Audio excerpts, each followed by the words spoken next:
Magandang gabi mga kapuso. Ako po ang inyong Kuya Kim, magbibigay sa inyo ng trivia sa likod ng mga trending na balita. Mistulang eksena sa horror film ang nangyari sa isang magbabarkadahang nag-road trip sa Tagaytay. Nahirapan sila makabalik sa kanilang parking spot dahil sa nagkumpulang mga paniki. Halos nagitin sa takot ang grupong ito. Ang basement parking lot kasi kung saan sila nakaparada. Ginagawang tambayan ng mga paniki.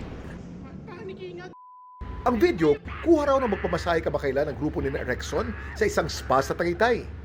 Ang parking po nila sa labas, wala nang space.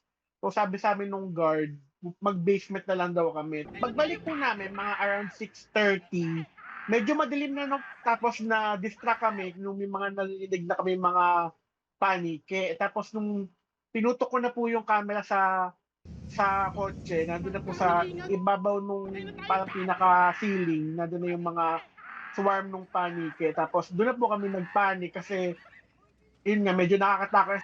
Thankfully, wala naman po nangyari sa amin. Wala naman po nilagnat or nagkalabis. Yun nga lang, dahil ginagawang tambayan ng mga paniki ang kisame kung saan nakapark mismo ang kanilang kotse, Nadumihan na pala ng mga panike yung hood nung sasakyan. Dilinis agad po namin yung sasakyan kasi baka daw po mag-cause din siya ng mga marks dun sa pintura. ayon sa isang wildlife biologist, ang nakaengkwentro ni Rexon, posible daw mga insectivore bats o yung mga paniking kumakain ng insekto gaya ng mga lamok, gamo-gamo sa lagubang at tipaklong. Hindi naman unusual na nakatira sila dun sa parking lot na yun. Especially kasi yun nga, open siya, tas madilim sa loob. But at the same time, accessible siya from the outside. Tapos yun nga, given na sa Tagaytay siya, medyo malapit din siya no, sa mga relatively forested na areas. Yung rabies naman, ay ang transmission niya talaga ay sa mga bodily fluids. No? So kung nalaglagan lang naman ng poop ng paniki yung sasakyan, wala naman yung direct threat sa kanila. And at the same time, yung rabies naman sa bats, hindi siya documented sa mga paniki sa Pilipinas so far. Ang paalala lang ng mga eksperto, If you just leave them alone, wala naman yung gagawin. Especially, yun nga, nakasabit lang naman sila doon. For sure, madidisturb sila if you make a lot of noise, syempre, or ilawan sila. Pero hindi naman behavior ng mga ganong klaseng panike na umatake talaga. ang napakayaman nating kagubatan, nagsisilbing tahanan ng mahigit 79 species ng paniki. Halos 38 sa mga ito, endemic o tanging sa Pilipinas na nakikita. Pero alam niyo ba kung ano ang pinakamalaki sa mga ito?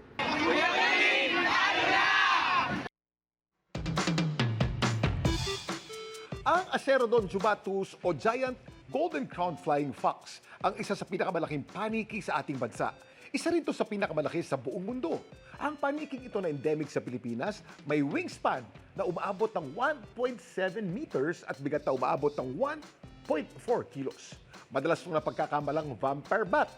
Pero sa totoo lang, hindi sila umiinom ng dugo. Prutas lang kasi ang kinakain ng mga paniking ito. Ang nakakalungkot lang, endangered na ang mga giant golden crowned flying fox dahil sa pagkakalbo ng ating kagubatan at bunsod na rin sa iligan na panguhuli sa mga ito. Samantala, para malaman ang trivia sa likod ng viral na balita, i-post o i-comment lang #Kuya Kim. Ano na? Laging tandaan, kimportante ang may alam. Ako po si Kuya Kim at sagot ko kayo 24 oras. Magandang gabi mga kapuso. Ako po ang inyong Kuya Kim na magbibigay sa inyo ng trivia sa likod ng mga trending na balita. Ekstremang libangan ng mga kabataan sa Valencia Negros Oriental. Ang kanilang trip, magpadaos-dos sa kalsada, sakay ng kanilang mga tradisyonal na scooter na kung tawagin, ligiron. Babala, lalo na sa mga bata, huwag gagayahin ang inyong mapapanood. 1, 2, 3. Umaarangkada ang vlog ng grupo ni Da Vince. Ang finiflex kasi nila sa kanilang mga video. Nagauna ang Jersey Hero! Ang buwis-buhay nilang pagpapadaos-dos ng mga burol at kalsada ng Valencia Negros Oriental.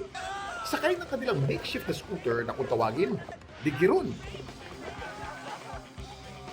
Ang ligiron, walang makina. Gawa lamang ito sa kahoy at kawayan. Ginagamit po ito dati ng mga ancestor namin. Ito ang nagsisilbing sasakyan nila noon. Ginagamit nila pag-igib, pagdala ng mga iba-ibang produkto na panghanap buhay. When times goes by, nagkaroon na ng mga motorsiklo. So, itong ligiron hindi na masyadong nagamit. Ang ligiron na dati nilang katuwang sa paghahanap buhay, ginawa na nila itong libangan. Taon-taon din silang nagdadaos ng ligiron racing competition, kung saan sila nagpapabilisan at nagpapataasan ng talon habang sakay ng kanilang mga ligiron. Every year na siya nagre-racer until 2018 or 2019. But suddenly, natigil ito nung nagkaroon ng pandemic. Ngayon, unti-unti naming binalik ang ligiron kasi as we see, mga kabataan ngayon, sir, more on gadgets, cellphones. Ipinapakita namin ito na meron pang laro para sa mga kabataan na gumamit ng lakas. Sa extreme sport din natin may iwasan na magkaroon ng mga injuries, mga pasa, mga galos, but not grabe, sir. Kung ang mga taga-Negros Oriental ay may ligiron, may pantapating scooter ang mga kababayan nating Ifugao. Ano ang tawag dito? Kuya Kim! Ano na? Ito ang traditional scooter ng mga Ifugao na gawa sa hardwood. Gaya ng ligiron ng mga taga-Negros Oriental, ang kanilang mga scooter gamit din nila noon para mas mabilis na maibaba mula sa bundok papunta sa bayan ng ang kahoy at inaning nilang palay. Kinakarera nila ito tuwing Imbaya Festival habang suot ang kanilang mga tradisyonal na kasuotan. Samantala, para malaman ang trivia sa likod ng viral na balita, i-post o i-comment lang #Kuya Kim. Ano na? Laging tandaan, kimportante ang may alam. Ako po si Kuya Kim at sagot ko kayo 24 oras. Magandang gabi mga kapuso. Ako po ang inyong Kuya Kim na magbibigay sa inyo ng trivia sa likod ng mga trending na balita. Rumagasa ang takot sa isang selebrasyon na dinao sa ilalim ng isang tulay sa Leyte. Ang tubig kasi sa ilog kung saan sila nagsasalo-salo, biglang tumaas. Umapaw ang tuwa ng mga taga-Barugo sa Leyte dahil sa bagong tayong tulay na ito. Guys, so ready na po tayo mamaya. Para ipagdiwang ang ribbon cutting at blessing ng tulay, pati ng kaarawan ng kanilang alkalde. Si Mayor nagpapiging. At ang setup sa ilalim daw mismo ng bago nilang tulay. Katapos mag-blessing, nagkayayaan sila doon sa baba. Pero kanilang masayang salo-salo na antala ng biglang. Biglang baha dito. Rumagasa ang tubig sa ilog. Talagang bumulusok yung baha. Ang mga silya at mesa, inanod. Ay, Diyos ko, Lord! Nagpanik yung mga tao para na umakyat doon sa taas. Ang mga naiwan sa baba, agad naman daw sinakluluhan na naka-standby na rescue team. Pagkatapos po nung nailigtas ng mga tao na naiakyat doon sa taas, so okay naman po, walang nasaktan, walang nalunod. Pero bakit nga ba biglang rumagasa ang tubig sa ilog? Mainit ang panahon na yon, paunti-unti lang yung ulan niya. Ayon sa otoridad, ang nangyayaring flash flood sa Barugo, dulot daw ng pag-ulan sa kabundukan na epekto ng shear line. Hindi sila nakaka-experience ng pag-ulan. Subalit yung mga ibang sections po ng watershed, nakakatanggap po ito ng pag-ulan. Sa isang river basin, merong tinatawag na upstream area. Kapag umulan, ang tubig ay mapupunta sa ilog and then dadaloy ito pababa. O yung nangyari po dito sa Leyte, posible na kahit hindi umuulan doon sa downstream area, kapag umuulan doon sa upstream most part ng watershed, posible po magkaroon po ng pagbaha.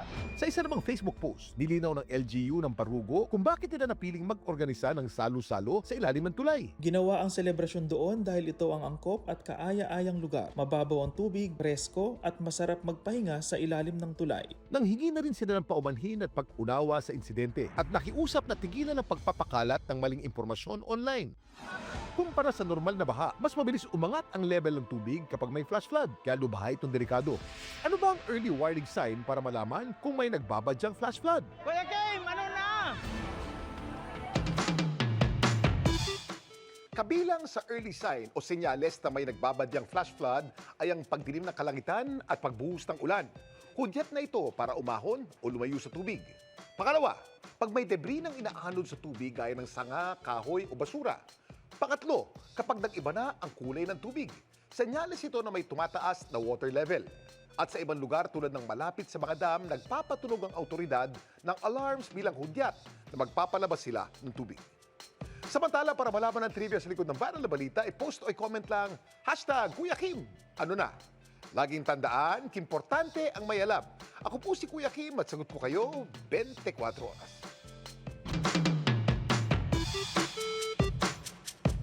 Magandang gabi mga kapuso. Ako po ang inyong Kuya Kim na magbibigay sa inyo ng trivia sa likod ng mga trending na balita. Sa kauna-unahang pagkakataon, lumahok ang isang unmanned ground vehicle sa military drill ngayong taon sa Japan. Ating kilalanin si Vision 60. Sa taunang military drill ng Japan Ground Self-Defense Force, 1st Airborne Brigade sa Chiba, Japan. Nakipagsabayan sa mga nagte-training na sundalo ang robot na ito. Ito ang Vision 60, isang 4-pedal o 4-legged unmanned ground vehicle. Nagawa ng US-based firm na Coast Robotics. Ang 51 kg na robot kaya daw maglakad ng walang tigil sa loob ng mahigit 3 oras. Maganda ang purpose niyan kasi kakaiba siya, quadrupedal, just like a dog, is capable of adapting much more to the terrain dahil 4 ang points of contact, no? And it can adapt the position para level lagi siya. So, in situations like this, yung purpose nito is to be for assistive technologies. You can use it for surveillance purposes, particularly yung mga high threat areas, you just give it the direction that you want it to go. And at the same time, hindi siya yung tulad na pinapalabas sa sci-fi na AI na siya yung lang iisip at siya nagde-decide ng lahat. No, this is all under operator. Ang pagsabak ni Vision 60 sa naturang military exercise ang siyang unang beses na inintegrate ang isang unmanned ground vehicle sa taunang training. Hindi ba ikakaila? Isang Japan sa pinaka-advanced na mga bansa sa mundo pagdating sa larangan ng robotics. Katunayan, 38% ng mga robot sa mundo ay gawa sa Japan.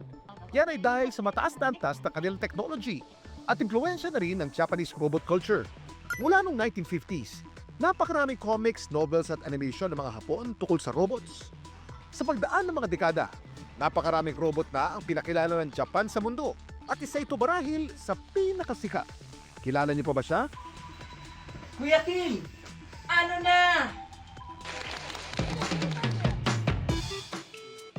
Ito si Asimo, isang humanoid robot na ginawa ng isang Japanese automotive company noong taong 2000.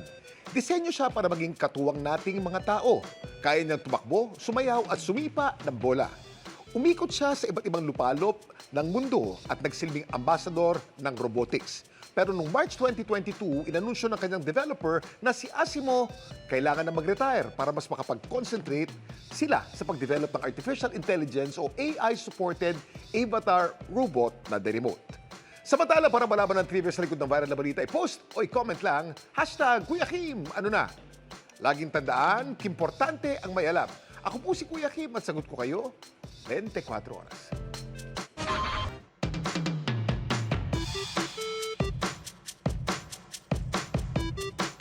Lumutang ang takot at pangamba sa mga mag-aaral sa Negros Oriental nang matanaw nila mula sa kanilang paaralan ang isang taong tila naglalakad raw sa dagat. Ano o sino nga ba ang kanilang nakita? Kuya Kim, ano na? Naantala ang klase ni Teacher Neil sa Gihulngan City, Negros Oriental, nang ang kanyang mga estudyante nagsiiyakan. Nakarinig po ako ng ingay sa labas na nagsasabing, nakita namin si Papa Jesus, nakita namin si Papa Jesus. Natanaw raw kasi ng mga ito mula sa malayo. Ang isang tao na tila naglalakad daw sa dagat. Sinasabihan ko sila na, hindi yan, si Papa Jesus. Pero hindi talaga naniniwala ang mga bata. Ano nga ba ang kanilang nakita? Isang aparisyon? O ilusyon? Tayong mga tao, imposibleng makapaglakad sa ibabaw ng tubig. Ang density kasi ng ating katawan mas mataas kaysa density ng tubig, kaya tayo'y lulubog. Ilang araw matapos mag-viral ang video, lumutang ang kasagutan.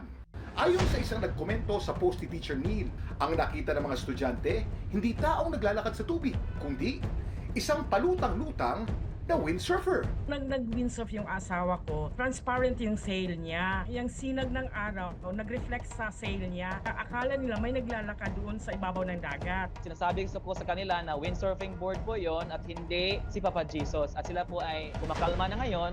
Paliwanag naman ng isang psychologist. Yung mga bata ay nakakita ng mga windsurfer na pagkamalan nilang Jesus Christ. Ito ay isang excellent example ng pareidolia, isang proseso ng pag-iisip na kung saan napapagkamalan ang isang bagay na pamilyar. Nangyayari ito kapag may nakita tayong kahawig ng isang bagay. Gusto kasi ng utak natin na makakita ng mga pattern para madali nating maintindihan ang nasa paligid. Kaya mainam magtanong at magsaliksik muna para iwas sa maling akala. Ito po si Kuya Kim at sagot ko kayo 24 oras.